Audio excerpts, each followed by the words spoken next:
Come on. Can you say praise the Lord? Praise the Lord. Yes, sir. Hallelujah. The Lord is good. Hallelujah. Alors, que la paix et l'amour du Seigneur soient avec vous tous au nom du Seigneur Jésus. Bienvenue à tout le monde qui apprécie, qui aime et qui adore le Seigneur en tout le temps. Hallelujah. N'oubliez pas de couper les téléphones, enlever le volume, mettre en sourdine complètement. Et si vous êtes encore plus passionné par Dieu, vous allez l'enfermer le téléphone. Yes, dans la poubelle, exactement. Oui, voilà. Alléluia. Excellent.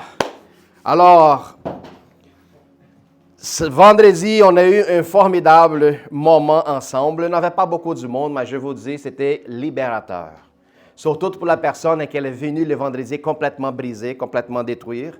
Puis, c'est quoi? La parole que j'avais donnée pour le moment, c'était le moment de dire, ferme ton tablette, puis allez laisser l'Esprit parler. Tu comprends? Alors, ce n'est pas que la parole de Dieu, ce n'était pas important, mais c'était le moment de le Saint-Esprit utiliser les gens qui étaient présents. Qu'est-ce qui fait qu'on s'y tord, puis on laisse les gens parler? Qu'est-ce qui arrive? Non, par exemple, moi, j'étais censé donner le partage. Mais la soirée, le vendredi, le Saint-Esprit disait, taire-toi. Tais-toi. Alors, ferme ta bouche. Directement. Alors, laisse l'Esprit ministrer. Puis c'est ça, qu'est-ce qui s'est passé. Puis, qu'est-ce qui arrive quand on laisse quelqu'un parler? Puis nous avons l'habilité de contrôler notre bouche, de ne pas parler. On apprend à connaître plus la personne qui parle. On apprend à connaître plus qu'à l'intérieur de son esprit. On comprend plus dans quelle source elle est en train de se nourrir. Alors on voit, puis c'est formidable. Puis le vendredi, c'était stupéfiante. La personne qui est complètement brisée, il a complètement sorti, restauré. Quelqu'un qui rentre en pleurant puis sort en souriant. Je vais vous dire une chose, là, c'est payant. C'est payant. C'est, comment on parle qu'on pourrait dire que c'est confortant? Comment on pourrait dire c'est réconfortant dans notre cœur. On voit l'Esprit agir. Amen. Quand le Seigneur dit que je mettrai mes paroles à l'intérieur de vos cœurs, c'est ça que ça va dire. À l'intérieur. Ce n'est pas le fait de me promener avec une Bible autour du bras, puis en train de dire, oh non, je suis chrétien, puis tout ça. Non, m'excuse. Si l'apparence religieuse n'est pas capable de transformer une personne à briser, m'excuse, ton apparence est qui la poubelle. Si tu n'es pas capable d'aimer, puis à travers tes paroles d'amour, tu n'es pas capable de restaurer une vie complètement brisée, m'excuse. C'est mieux qu'on commence à reformuler à quelle nourriture nous sommes en train de manger. Point final. Alléluia. Alors, c'est comme ça la vie. Amen. Puis c'est dans cette condition qu'on commence à apprendre qu'est-ce qu'on a parlé dimanche passé. C'était à propos de quoi? Hey, t'es loin, toi? C'était l'année passée, ça. Come on!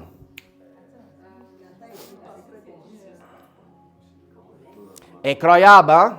Si qu'est-ce qui vous attend, vous ne la mettez pas en pratique, c'est comme un miroir qui vous regardez votre image, qui quand vous sortez d'ici dimanche, si vous ne relevez pas et vous n'essayez pas de pratiquer, c'est comme un miroir qui tout de suite après, vous allez détourner puis vous allez oublier complètement.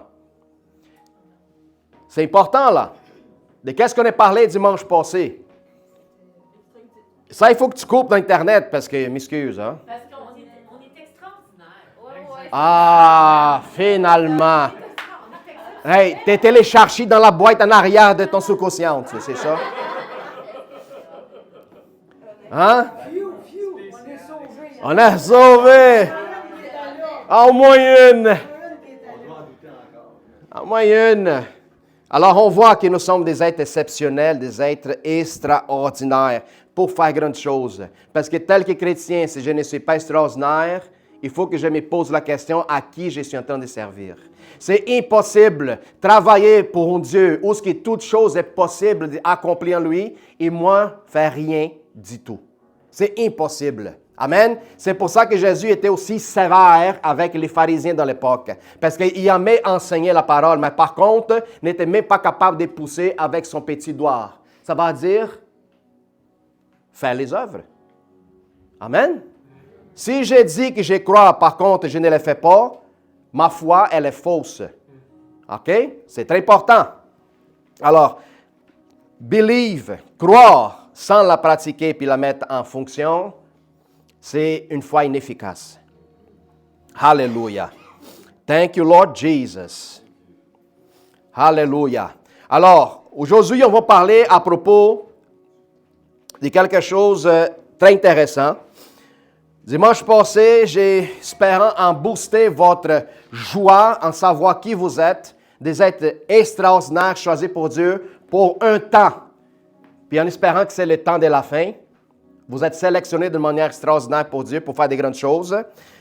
Puis aujourd'hui, nous allons parler à propos d'un sujet qui affecte beaucoup de chrétiens. Beaucoup. Alors, ça se trouve dans Jean 5, 1 à 17. Jean 5, 1 à 17. Alors, je veux dire à tous nos frères et sœurs qui sont partout dans le monde, le bienvenu. Sois connecté avec nous autres, partage cet lien sur Facebook, Instagram, peu importe les réseaux sociaux, pour que plus de monde puisse recevoir la bénédiction de la vérité. Alors, restez avec nous jusqu'à la fin pour que vous soyez complètement transformés et que votre intelligence soit complètement remplie de la sémence et de la bonne nourriture de l'Éternel. Sois béni tout le monde au nom de Jésus. Amen. Hallelujah. Thank you, Lord. Merci, Benoît, pour adresser l'information à propos des gens qui passent beaucoup plus de temps de produire la bataille à l'intérieur de la maison de Dieu que soit prendre soin des brebis. On voit qu'il y a des chrétiens qui sont plutôt à l'intérieur pour jeter des pierres dans des frères et sœurs que soit pour guérir leurs blessures. Puis ça, c'est dommage, parce qu'on voit ça de plus en plus. Plus que le temps arrive, plus qu'on voit du monde qui va plutôt blesser la épouse de Dieu. Ouais, mais je ne comprends pas, il ne parle pas exactement qu'est-ce qu'il dit la parole. Alors, je vous pose la question, est-ce que toi, tu dis tout ce que la parole dit? Pas vraiment. Alors, tais-toi. Tais-toi. Laisse que Dieu, que le Saint-Esprit puisse opérer. Opérer. Combien de personnes qui n'est pas venues dans une église où ce qui parlait seulement de prospérité puis n'importe quelle autre chose, la personne, c'était la porte d'entrée pour que la personne connaisse Dieu. Une fois à l'intérieur, le Saint-Esprit a apporté la conviction dans son cœur, en entendant dire, ma parole ne se résume pas seulement à la prospérité, il y a quelque chose de plus grand qu'il faut que tu connaisses. Puis là, c'est là que la personne allume et se dit, wow, ce n'est pas ma place ici, laisse-moi aller chercher la vérité ailleurs. C'est comme ça que Dieu opère. Ne savez-vous pas que Dieu utilise des astuces quand que le diable pense qu'il va préparer un piège pour nous autres, c'est là qu'il s'y trompe. Dans le piège de l'ennemi, dans la main de Dieu, ça va devenir un témoignage puissant dans la vie d'un chrétien qui marche dans la foi. Alors, un chrétien n'est pas de perte. Il n'y en a pas de perte. Hallelujah. Thank you, Lord. Peut-être quelques-uns ici entre vous autres à rentrer aujourd'hui avec une tristesse, avec l'amertume dans le cœur, avec un sentiment amer.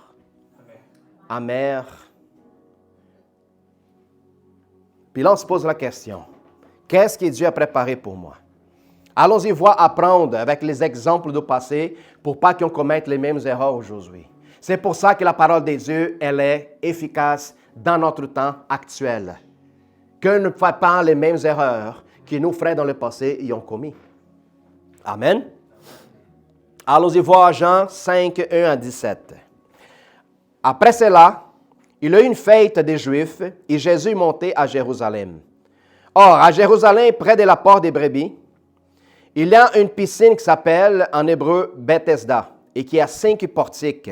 Sous ces portiques étaient couchés un grand nombre de malades, des aveugles, des boiteux, des paralytiques, qui attendaient les mouvements d'eau, car un ange descendait dans les temps en temps, et la piscine, il agitait l'eau.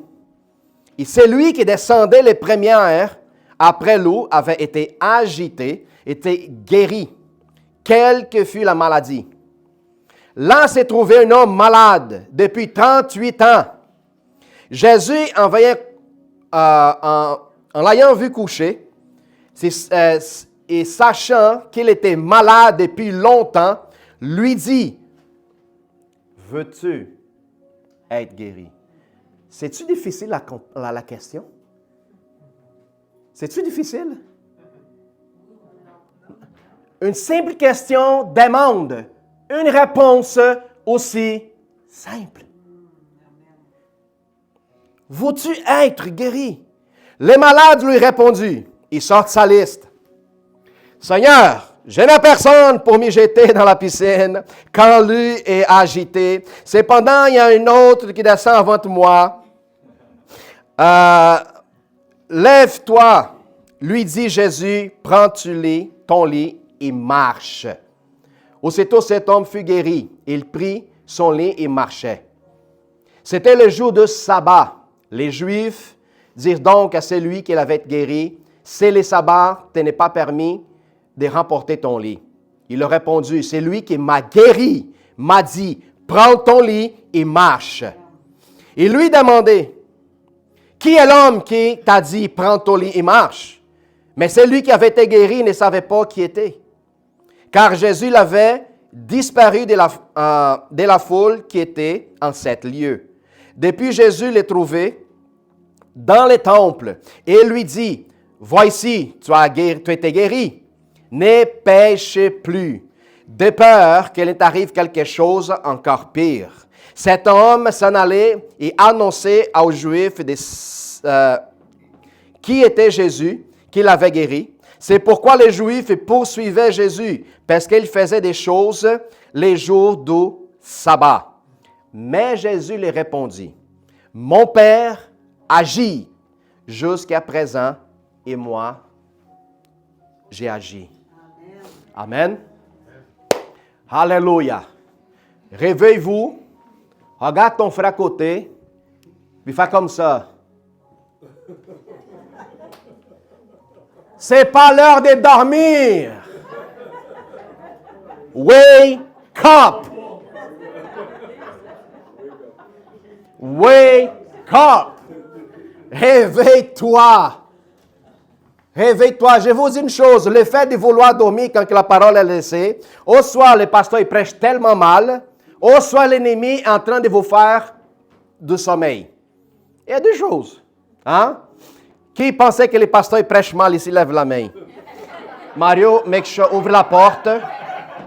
Ouvre la porte. OK? Alors, sois attentif, frères et sœurs, c'est très important. C'est pour ça qu'ils disent, ceux qui ont des oreilles, attendent qu'est-ce que la parole nous parle. Amen. Laissez pas échapper un seul moment de cette parole parce qu'elle va vous bouleverser à vie. Alors, on voit l'histoire, qu'est-ce qui se passe. Jésus rentre dans un lieu connu comme la piscine de Bethesda. Puis cette piscine, elle était très connue en Israël. Comme vous regardez l'histoire, beaucoup de malades, infirmes allaient voir le moment où l'eau s'agitait pour aller toucher puis être complètement guéris. Les historiens y voient qu'il y a une dispute pour savoir si la piscine de Bethesda, elle était juive ou elle était païenne. OK? C'est très important de comprendre. Il y a beaucoup de gens qui pensent que c'est absolument juif parce qu'il était Israël et tout ça. N'oubliez pas qu'Israël était sous la domination romaine. Puis les autres aussi, il y avait plusieurs dieux. Alors, les historiens y ont trouvé plus de 400 lieux dans la région qui étaient dédiés à un dieu, qui était aussi un dieu connu pour les autres, c'était un dieu de grâce et miséricorde et un dieu qui guérissait aussi. OK? Alors, je ne me souviens pas trop son nom, je pourrais revenir pendant la prêche. Alors, les autres y croyaient. Je vais vous donner, ne vous inquiétez pas. Alors, il était très important de savoir, puis là, quand je m'informe, puis ça me commence à faire plus de sens, que cette piscine, c'est bon? Parfait? Comme ça? Que cette piscine, elle n'était pas tout à fait une piscine dédié à Dieu, l'Éternel. Puis on commence à comprendre pourquoi. Parce que le fait que Jésus, il s'en allait en plusieurs endroits Israël qui auparavant étaient dédiés à des autres dieux, Jésus, il remarquablement allait dans les places, surtout pour demander qui je suis, qu'est-ce que j'ai fait. Il faisait souvent des miracles dans des places. Comme par exemple, Jésus, en marchant avec ses disciples, arrête à un moment donné, il dit, qui dit les hommes qui je suis? Jésus n'arrête pas puis demande la question au hasard. Mais l'histoire dit que Jésus est arrêté dans un ancien temple où ce que les dieux Pan, du vin et du plaisir et de l'orgie, étaient dédiés dans l'époque, puis les autres étaient adorés, ces dieux-là. C'est pour ça que le fait de Jésus arrêtait dans certains endroits et demandait « Qui les hommes disent que je suis? Je suis tel quel un dieu comme vous adorez auparavant, ou est-ce que les hommes disent que je suis quelque chose d'autre? » C'est là que Pierre il fait l'affirmation, puis il dit non, tel est le Fils de Dieu vivante, puis bravo, excellente. Puis cette déclaration, ce n'est pas pour que Jésus sache qui il est. Hein? Est-ce que Jésus demande la question pour savoir qui il était vraiment? Non. Oh, bien sûr que non. Mais dans cet endroit, il y avait des entités spirituelles. Puis l'affirmation donnée à Pierre qu'il lance envers Jésus, ce n'était pas pour que Jésus sache qui il est, mais pour que les entités découvrent que le Fils de Dieu maintenant marche sur la terre. La même chose se passe quand Jésus rentre dans la piscine de Bethesda, qui en hébreu ça va dire lieu de grâce au lieu de miséricorde. Alors, on voit que quand Jésus s'y adresse directement dans le tank ou la piscine, comme vous voulez appeler, okay, il s'adresse directement à cet homme qui est là pendant 38 ans. Je pense que c'était l'homme qui passait beaucoup plus de temps dans la piscine pour chercher sa guérison. C'était un des plus vieux à cause de sa condition, qui ne marchait pas, était paralytique. Alors, pour qu'il soit paralytique, c'est parce que quelqu'un l'a posé là-dedans.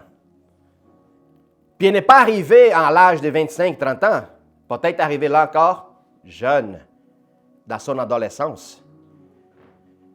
Puis là, on commence à se demander, puis se poser la question, OK, ça commence à faire plus de sens, l'histoire. Puis si Jésus, il a défié les dieux de l'époque à tout ce que les Romains puis les Grecs adoraient dans le temps, alors Jésus, il décide de rentrer dans cet lieu qui était connu comme la piscine de Bethesda. Pourquoi? Pour faire des choses qu'aucun homme y faisait auparavant. Les anciens chrétiens de l'époque, dans le siècle, le 12e siècle et 3e siècle, ils croyaient que les tanks de Bethesda, quand l'eau se faisait agiter, les autres croyaient dans le temps que ce n'était pas un ange des dieux dans le sens divin et serviteur de l'Éternel qui touchait l'eau, c'était plutôt un ange échu. Oui, oui. Je parle des chrétiens de l'époque, à ceux qui ont vécu plus de temps proche de la réalité que Jésus vivait. C'est pour ça qu'il y a beaucoup d'historiens qui disent que ce n'était pas un temple d'adoration pour le peuple juif. C'était plutôt un piscine d'adoration païenne. Mais est-ce que les miracles, vraiment, ça s'est passé là, pasteur? Oui. Alors, on voit que Jésus rentre dans cet lieu encore pour défier les dieux dans cet lieu-là. Pourquoi? Parce que tout le monde qui était placé alentour de la piscine, il dépendait du mouvement d'eau. Qu'est-ce que Jésus demande aux paralytiques? Puis il y a beaucoup de chrétiens qui aujourd'hui, la question est la même. Quand dit, veux-tu être guéri? Veux-tu être sauvé? Veux-tu être délivré? Simple question. Oui ou non? Mais quand on se pose la question, « Hey mon frère, tu veux être guéri? Tu veux être délivré? Aimerais-tu être sauvé? » Oui, mais tu sais, moi, quand parfois j'arrive ici, puis que je vois la personne qui est à côté de moi, puis tu sais, quand je me réveille le matin, le goût du café n'était pas vraiment bon, puis la toast, elle était déjà pourrie parce que ça faisait 3 semaines qu'elle était dans mon frigo. Mais tu sais, pasteur, mon travail, mon boss, puis... C'est pas ça la question. Puis la plupart des gens ne s'y rendent pas compte. Une simple question demande une réponse aussi directe et simple. Mais nous, tels qu'êtres humains, nous avons compliqué la vie. La vie, ma vie, elle n'est pas compliquée parce que les gens la rendent compliquée. C'est parce que moi, j'ai accompli ma propre vie. Parce que je n'ai pas la capacité de faire le bon choix. Tout ce que je commence, je n'arrête jamais à finir. Tous les plans que je commence à planifier tombent dans l'eau. Quand je commence un projet, puis quelqu'un vient me parle, « Ah, peut-être ton projet ne va pas très bien marcher. » Je crois plutôt qu'est-ce que la personne parle de qu'est-ce qui, la confiance que moi j'ai dans mon projet. Les gens vivent dans la tête des autres. Alors, quand il y a une simple question, elle est posée, elle demande une réponse directe et aussi simple. Mais nous vivons dans une société que les gens ne savent même pas qu'est-ce qu'ils veulent. C'est pour ça qu'il y a la confusion. C'est pour ça que la plupart des jeunes arrivent à la fin de leur vie, 80, 70, avec une dépression, avec un sentiment de perte, de tristesse dans sa vieillesse. Pourquoi? Parce qu'il n'a rien fait dans sa vie. Parce qu'il n'a jamais pris une attitude. Il n'était jamais capable de répondre à une simple question. Puis nous aimons ça, de parler de notre problème, de parler de nos douleurs, de parler de nos difficultés. Mais nous ne sommes jamais prêts à parler à propos d'une solution.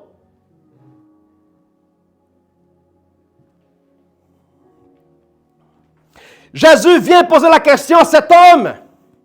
Veux-tu être guéri? Puis lui, il sort une liste d'excuses. Mais ça fait 38 ans. Tu répètes encore la même excuse, man. Ton problème, ce n'est pas la paralysie de tes jambes. Ton problème est la paralysie de ta tête. La plupart des gens ne sont pas malades physiques, mais sont malades mentalement.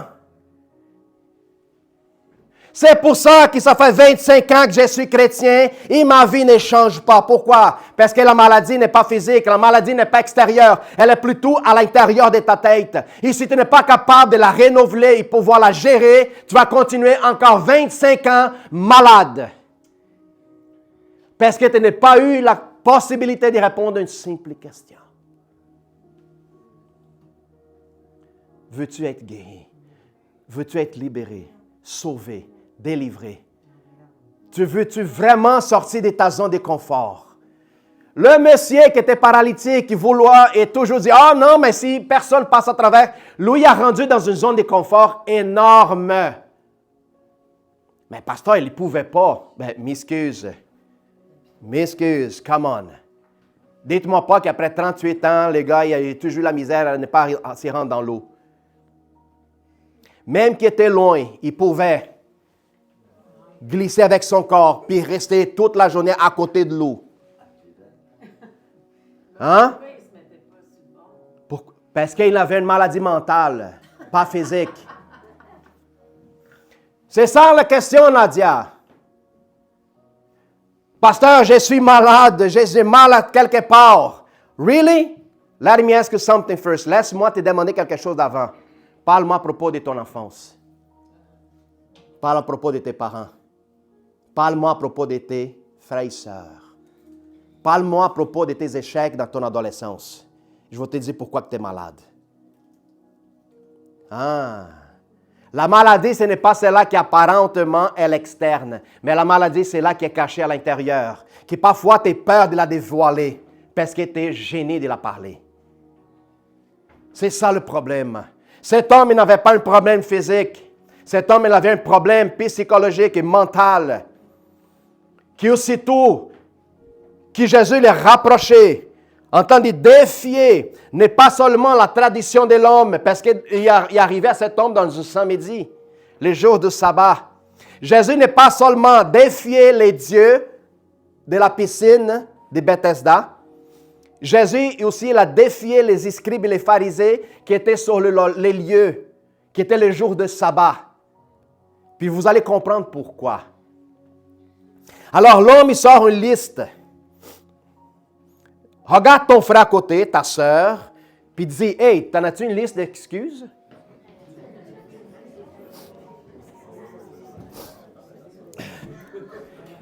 Frères et sœurs, t'en as-tu une excuse, une liste d'excuses? Dites-moi. Dans les commentaires, écris là-dessus.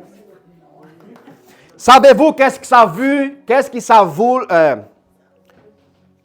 vaut votre liste d'excuses? Minus one. Zéro, ce n'est pas si, c'est moins un. Ta liste d'excuses, c'est moins un. Autant que tu possèdes ta liste d'excuses dans ta poche, tu vas toujours continuer à être un perdant. Puis ta vie ne va pas avancer. Essaye d'arrêter de mettre votre excuse par rapport à votre passé, votre famille, votre père, votre patron, vos échecs passés. Ah, parce que j'essaie d'ouvrir une compagnie, ça n'a pas marché. Parce que j'étais envoyé 2-3 fois dans le même de mon travail. Whatever. Si vous avez du temps de vivre dans vos passés, c'est parce que vous n'avez pas du temps de vivre dans votre présent.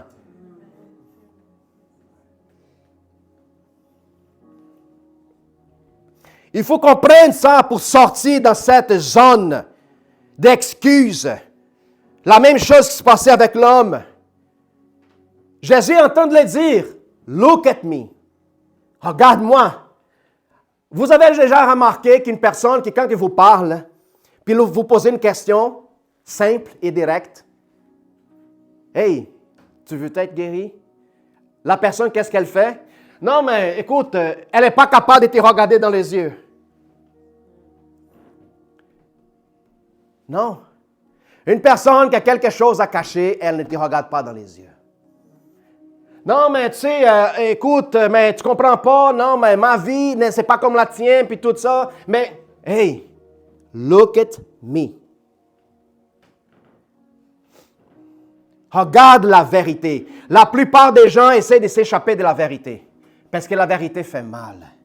La vérité nous demande une transformation. La vérité nous demande un changement. La vérité te demande, sors de ta zone de confort. La vérité, c'est qu'est-ce qu'elle dit? I don't care about what you say. Je ne veux rien savoir à propos de qu'est-ce que tu dis. Fanny nous dit quelque chose de très intéressant. La réalité, ce n'est pas la vérité. Si tu es capable de comprendre ce petit mot, I'm free. You don't live by. Tu ne vis pas par tes yeux. Pour la vue, tu vis par là? Pourquoi? Parce que la foi, elle réside dans la vérité. Et dans l'esprit et dans la vérité, voilà. L'esprit n'est impossible de vivre hors de la vérité. Même, Madia, le mal. Le mal spirituel ne peut pas vivre à l'extérieur de la vérité. C'est pour ça que les diables, chaque fois que Jésus se rapprochait, qu'est-ce qu'il faisait? Tombait à genoux et dit, qu'est-ce que tu fais ici avant le temps? Pourquoi? Parce que les démons ne peuvent pas s'enfuir de la vérité. Mais nous avons la difficulté à prendre la réalité comme notre support, comme notre base, comme notre fondation. L'Isaïe parlait à propos de bâtir la maison sur la roc. C'est ça la différence. Je ne peux pas vivre la vérité si ma maison n'est pas fondée sur le roc, qui est la vérité du Christ.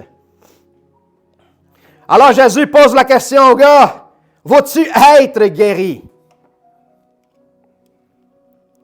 Il sort ses excuses. Mais seulement un mot. Jésus ne donne pas attention à ses excuses. Et n'importe qu'est-ce qu'il te dit, pour moi, ça ne fait aucune différence. Je suis venu ici avec un but. Quoi? Change your life. Changer ta vie. Puis c'est un défi que Jésus fait par rapport à tous les autres dieux qui étaient dans la région.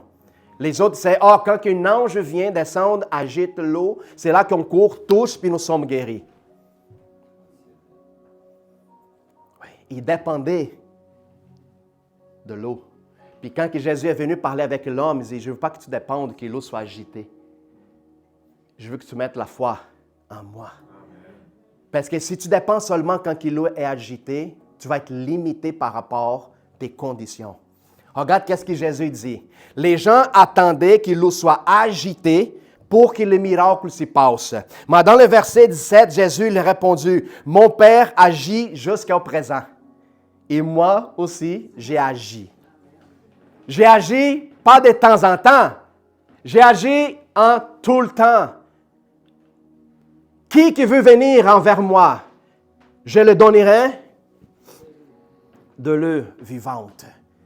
C'est ça qu'il dit. L'agir de Dieu est constante, continuel, en tout le temps. Ne dépend pas de la circonstance, de l'ambiance. Si tu places ta foi en lui, peu importe tout ce qui vous êtes, la transformation, les miracles, les saluts, la délivrance prend de place à un moment et à l'instant.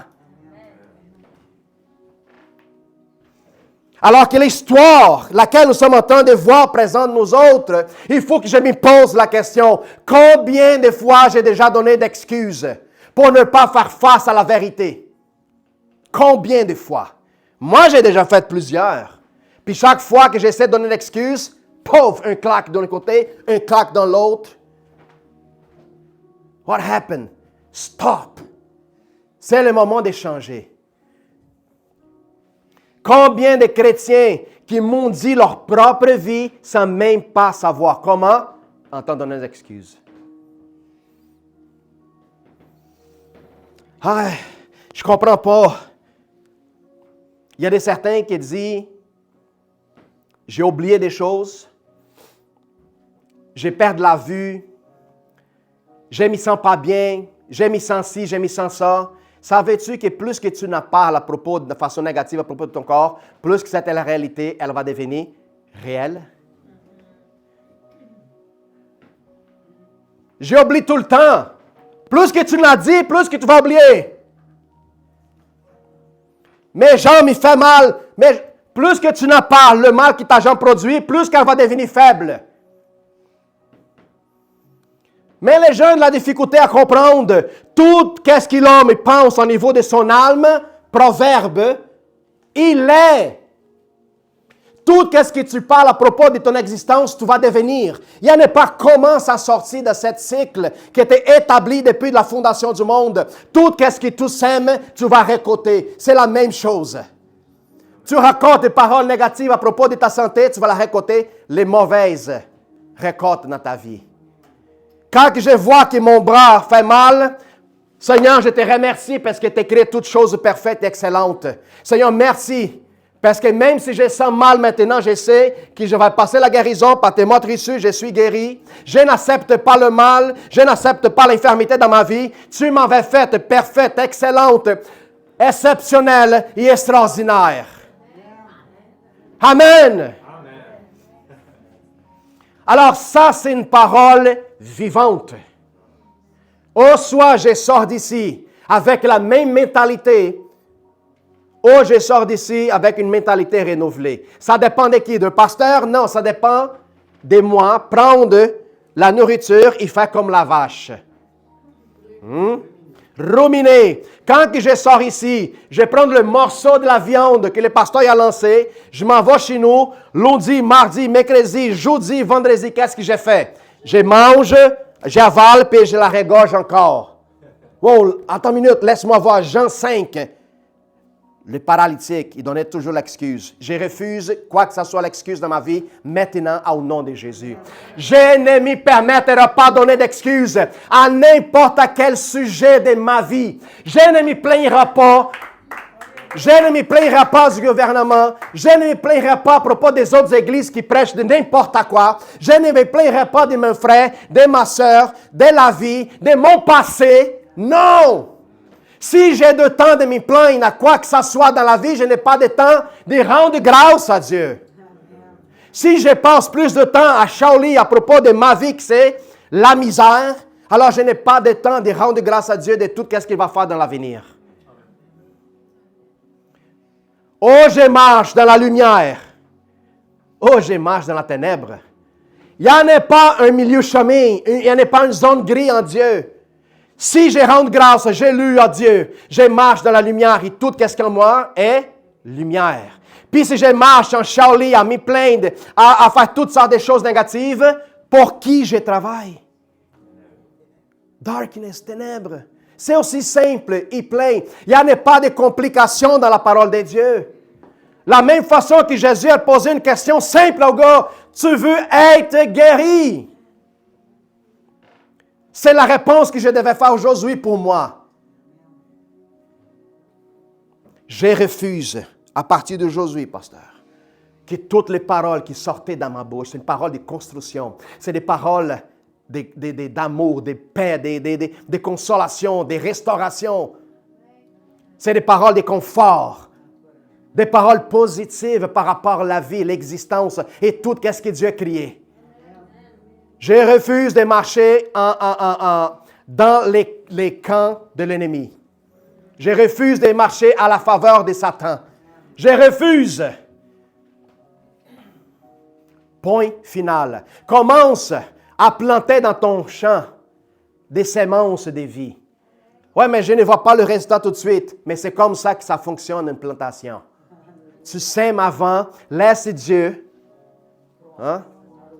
arroser. C'est lui qui va donner la force de grandir. Puis quand tu as un moment le plus difficile de ta vie, un moment peut-être de tristesse, le Seigneur va dire, « Hey, lève ta face et regarde les champs. » Puis quand tu vas voir les champs, tu vas voir tout ce qui était sémé quelques années en arrière.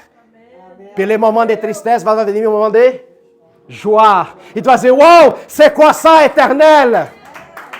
C'est quoi ça, éternel? » Là, tu vas demander à Dieu, qui y a sémé dans cette champ, Seigneur? Puis lui, il va te ramener à la mémoire. Il dit, souviens-toi, quand nous avons, moi et toi, tout seul dans ta chambre, quand tu étais en genoux, en souffrance, mais même dans ta souffrance, tu libérais les paroles de construction, paroles de vie, paroles d'amour. Tu sais, quand la personne t'a persécuté, tu priais pour ses ennemis. Tu priais pour cette personne qui t'a voulu du mal. Justement, tout ce qui était sémé, maintenant c'est le temps de raconter. Abandonnez la tristesse. Il va récolter tous les bénéfices. Tous les bénéfices qui sont préparés pour toi. Alors, cet jeune homme qui a passé 38 ans en train de se plaindre à propos de sa condition, puis Jésus ne voyait pas le problème physique, Jésus voyait le problème mental. Puis Jésus, après ça, quand il est guéri, ils ont posé la question, les pharisiens, qui était l'homme qui était dit, prends ton lit, il va. Je ne sais même pas c'est qui. Puis là, à un moment donné, lui, il va au temple pour rendre grâce au Seigneur pour sa guérison. Puis il rencontre qui dans le temple? Le Maître, Jésus-Christ. Jésus le regarde et puis, t'es guéri? Oh, c'est toi? Yeah, I'm the guy. C'est moi, les gars. Hein? Maître, c'est toi, Jésus? Oui, c'est moi. Qu'est-ce que le gars fait? Il va directement aux pharisiens et dit, maintenant, je sais qu'il m'a guéri. C'est Jésus. Puis les autres, ils ne se rendent même pas compte par rapport à la condition de l'homme qui était guéri. Ils mettent l'attention par rapport au sabbat. Les traditions des hommes. Oui. Puis Jésus a rencontré l'homme et dit, ne pêche plus. Pour qu'une chose pire n'arrive pas avec toi. Vous pensez à propos de quoi quand je dis ça? Quand Jésus dit, ne pêche plus, pour que quelque chose de pire arrive avec toi, qu'est-ce qui vient dans votre tête?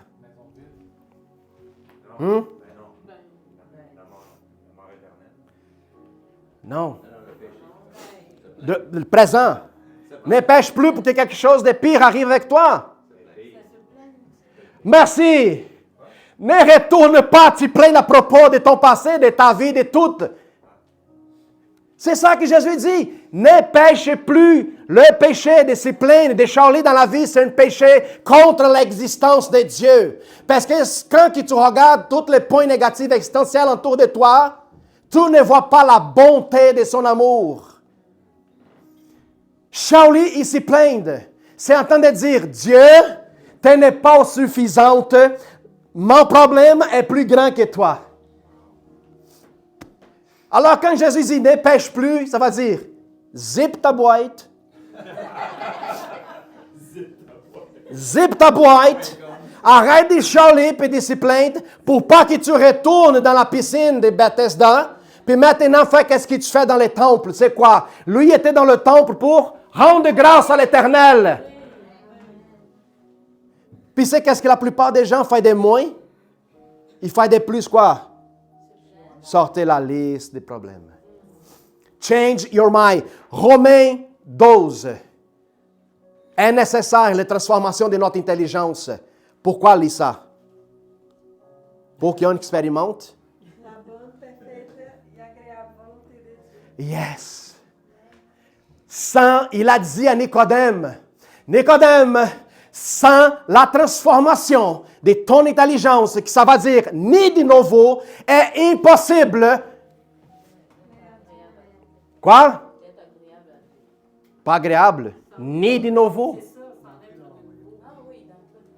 Si tu ne renouvelles pas ton intelligence, dans la nouvelle dimension de Dieu, est impossible. Ni de nouveau. Là-dessus. La nouvelle naissance, ça prend de nouvelles compréhensions de ton existence. Vous n'êtes pas qu'est-ce que le monde dit à propos de vous. Vous êtes qu'est-ce que la parole était donnée à nous autres. Vivons cette réalité, frères et sœurs. Brigitte, qu'est-ce que tu fais là? Viens ici, ma sœur. Fast, fast. Come on. Let's do it. Yes. On met le feu à Brigitte, elle part vite. Alléluia. Nous sommes en train d'arriver à la fin. Puis je ne veux pas que vous sortez d'ici avec la même mentalité, les mêmes idées. Puis ne laisse pas personne louer un appartement dans votre tête. Tu connais ça, Paul? Savez-vous c'est quoi louer un appartement dans votre tête? C'est quelqu'un qui vous dit quelque chose et vous croyez plus qu'est-ce que la personne dit, qu'est-ce que Dieu dit à propos de toi. Qu'est-ce que ça va dire? Cette personne, elle commence à avoir un droit sur tes pensées. C'est comme si tu loues un espace dans ta tête pour qu'elle habite. No way! Nobody live in my head. Personne qui vit dans ma tête excepte le Saint-Esprit. Ne laisse personne louer un triplex dans ta tête. Yeah, t'es prête? Non, pourquoi? Parce que nous sommes le temple de le Saint-Esprit. Nous ne sommes pas le temple de mon voisin. Je ne suis pas le temple de mon père, de ma mère, de mon frère, de ma soeur. Non, je suis le temple de personne. Dieu et lui uniquement. Amen. Thank you, Lord. J'aimerais ça prier avec vous autres. Que tu puisses fermer tes yeux, puis basé dans tout ce que nous avons parlé, tu puisses y concentrer pour qu'aujourd'hui, tu ne sors pas d'ici dans la même façon que tu es rentré. Si tu étais triste, si tu étais avec un cœur amer, si tu avais une amertume, un sentiment de manque de pardon, je veux que tu libères ça aujourd'hui. Ne laisse pas que la personne, elle a lu, Seigneur, un appartement ou quelque chose au niveau de votre cœur. Sortez de cette zone de confort. Utilisons notre langue et notre bouche pour proclamer des bonnes choses. Plutôt pour donner des excuses à propos de la vie. Père éternel, j'ai pris, Seigneur, dans cet après-midi, que nous prendons en main notre vie, Seigneur, selon qu'est-ce que tu dis. Pas selon qu'est-ce que l'univers, qu'est-ce que la dimension de l'homme, qu'est-ce que le système, qu'est-ce que la matrix parle, ou peu importe. Seigneur, la vérité vient uniquement de toi. Puis c'est basé dans cette réalité que je veux vivre. Seigneur, au nom de Jésus, à partir d'aujourd'hui, je fais un accord avec toi, Éternel, qui dans ma bouche sera qui n'ont une source de l'eau vivante. Pour bénir, Seigneur, n'est pas maudit, Seigneur. Ma bouche sera un produit, Seigneur, laquelle tu vas s'en servir pour s'aimer partout où ce qui jaillira, Seigneur. Père, j'ai prié au nom de Jésus, que maintenant tu puisses visiter le cœur de chaque personne présente et que la compréhension laquelle nous étions auparavant, elle soit complètement renouvelée pour cette nouvelle aujourd'hui. Seigneur, je prends une nouvelle réalité d'existence, Seigneur, dans ta parole, que je suis lumière et n'est pas ténèbres. Seigneur, je serai celui-là qui construit, pas celui-là qui va détruire. Seigneur, que ma vie soit bâtie sur la roche, Seigneur. Que ma vie ait une fondation. Que ma vie, Seigneur, ait une structure solide dans ta présence. Seigneur, je refuse m'y plaigner à quoi que ce soit dans la vie. Seigneur, je refuse à lui raconter du problème. Plutôt, je vais revenir avec une solution. Seigneur, je refuse, Seigneur. Qu'est-ce que l'homme essaie, Père? De me convaincre à propos de la mensonge. Seigneur, je veux marcher dans la vérité de la justice de tes paroles. Seigneur, nous étions scellés par ton esprit. Ne laissons pas que nous tombons dans la mensonge de la vie. Seigneur, la vie, ce n'est pas le modèle de mon existence et ma réalité, mais ta parole qui est la vérité. Seigneur, je refuse toutes les sortes de condamnations à propos de ma vie, qui étaient connectées dans mon passé, dans mon enfance, dans ma jeunesse. Seigneur, je refuse. Maintenant, libérez le pardon à tous ceux qui t'ont opprimé, qui a te fait du mal, qui t'a abusé. Libérez le pardon à cette personne.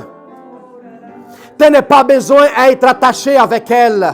Tu n'as pas besoin de donner d'excuses à propos de ton présent parce qu'elle a fait quelque chose, un moment dans ton existence. Vous êtes extraordinaire. Dieu vous a créé pour faire des grandes choses dans le monde. Ne laissez pas qu'une personne, qu'un être humain va détruire l'œuvre de Dieu dans votre vie.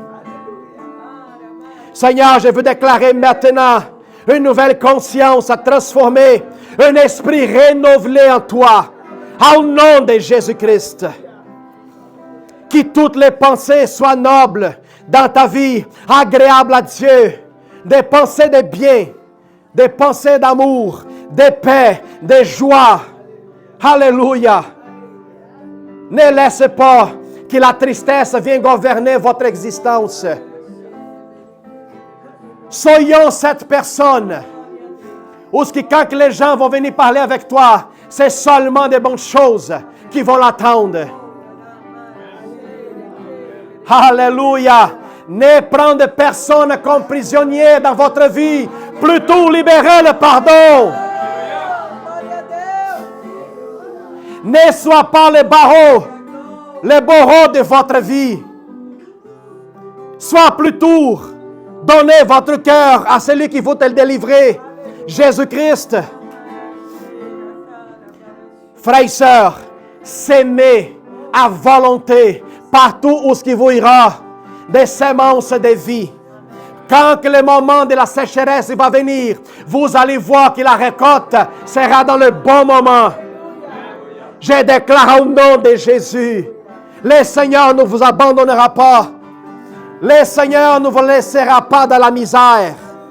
Alléluia. Mais ça dépend de nous autres, de vouloir s'aimer la bonne sémence. Je déclare au nom de Jésus une croissance spirituelle, une nouvelle compréhension de votre avenir, de nouvelles perspectives à propos de votre avenir. Avenir de bénédiction et n'est pas de mal. Seigneur, nous te remercions, Père, pour nous renouveler, pour restaurer notre force, notre énergie, notre capacité d'existentielle aujourd'hui et maintenant. Seigneur, l'avenir t'appartient et le passé n'existe plus. Alléluia. Je suis un être présent. Je suis un être présent parce que nous sommes un avec toi, ô Éternel. Toi, tu es le grand je suis, Seigneur. Alors vous pourrez dire, comme le Seigneur nous parle aujourd'hui, je suis béni. Je suis prospère. Je suis en santé. Je suis en bonheur. Je suis dans une joie infinie. Et moi, je déborde d'une allégresse. Je suis l'image et ressemblance de celui qui m'a créé. Et personne ne pourrait voler cette vérité en moi. Au nom du Seigneur Jésus, je scelle cette vérité pour toujours au nom de Jésus. Amen.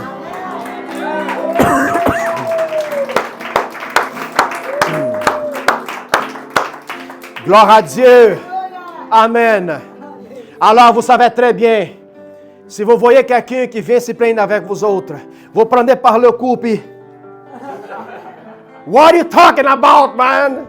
Qu'est-ce que tu parles? Pourquoi réprimer un frère qui chiale, c'est un acte d'amour? Dites-moi pourquoi. Parce que c'est pas de Dieu, c'est diabolique. Tu ne veux pas qu'il lui ait une récolte amère. Vous comprenez? Mais pourquoi tu veux... Non, parce que je veux que ta récolte soit abondante. Une récolte de bonheur, d'amour, de joie. Pas une récolte amère. Alors frère, fais attention à tes paroles. Utilise ta langue pour produire plutôt vie que soit la mort. Amen. Thank you, Jesus. Alors vous tous qui sont directement en ligne, si vous avez prié avec nous autres, vous avez reçu cette parole, enfermée dans votre cœur et ne permettre personne de dire quoi que ce soit au contraire de ce que Dieu parle à propos de vous autres. Au nom de Jésus. Une autre chose, si vous êtes là pour la première fois, répétez avec moi, Pasteur, je veux recevoir Jésus dans mon cœur. Alors j'ai quelque chose que vous devez répéter avec moi. Écoute bien, c'est très simple. Puis tout le monde ici en arrière sont en accord avec vous. Parce que le Seigneur veut ton cœur. Répète avec moi, vous qui êtes directement en ligne. Seigneur Jésus, je crois que tu es le Fils de Dieu et que tu es mort à la croix pour moi. Pardonne mon péché. Lave-moi et change-moi.